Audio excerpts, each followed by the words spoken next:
এই মুহূর্তে সব থেকে বড় খবর, শীতলকুচিতে বিজেপির নেত্রীর বাড়িতে বোমাবাজি, আতঙ্কে অসুস্থ দুই মেয়ে, কান্নায় ভেঙে পড়েছেন বিজেপি নেত্রী। শীতলকুচিতে বিজেপির মণ্ডল সাধারণ সম্পাদিকা দীপালি প্রামাণিক বলেছেন, আমার বাচ্চা দুটো বাড়িতে ছিলেন এবং বাড়ির বাইরেই ছিল, ওদের গায়ে বোমা মারা হয়েছে। কি কারণে বোমা মারা হয়েছে বিজেপি করি বলে বাড়িতে আগুন লাগিয়ে দেওয়া হয়েছে, তৃণমূলের বিরুদ্ধে অভিযোগ তুললেন দীপালি প্রামাণিক। শীতলকুচিতে বিজেপির নেত্রীর বাড়িতে বোমাবাজি, আতঙ্কে অসুস্থ, কান্নায় ভেঙে পড়লেন বিজেপি নেত্রী। শীতলকুচিতে বিজেপির মণ্ডল সাধারণ সম্পাদিকা দীপালি প্রামাণিক বলেছেন, আমার বাচ্চা দুটো বাড়ির বাইরে ছিল, ওদের গায়ে বোমা মারা হয়েছে। কি কারণে বোমা মারা হয়েছে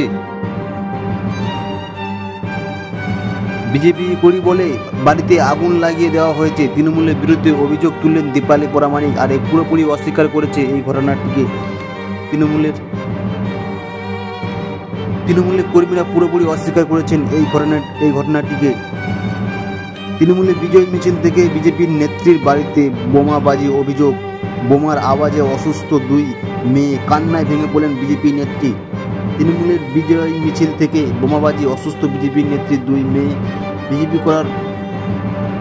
বিজেপি করায় বাড়িতে হামলার অভিযোগ তৃণমূলের বিরুদ্ধে, বোমাবাজির এবং এই পুরো ঘটনা অস্বীকার করেছে তৃণমূলের, এবং বোমাবাজির অভিযোগে অস্বীকার করলেন তৃণমূলের কর্মীরা। এই মুহূর্তে সব থেকে বড় খবর দরবিন্দু টিভি ইউটিউব চ্যানেলে। শীতলকুচিতে বিজেপির নেত্রীর বাড়িতে বোমাবাজি, আতঙ্কে অসুস্থ দুই মেয়ে, কান্নায় ভেঙে পড়লেন বিজেপি নেত্রী। শীতলকুচিতে বিজেপির মণ্ডল সাধারণ সম্পাদিকা দীপালি প্রামাণিক বলেছেন, আমার বাচ্চা দুটো বাড়ির বাইরে ছিল, ওদের গায়ে বোমা মারা হয়েছে। কি কারণে বোমা মারা হয়েছে বিজেপি করি বলে বাড়িতে আগুন লাগিয়ে দেওয়া হয়েছে, তৃণমূলের বিরুদ্ধে অভিযোগ তুললেন দীপালি প্রামাণিক। আর সেই ছবি দেখতে পাচ্ছেন ইতিমধ্যে ধরবেন ইউটিউব চ্যানেলে।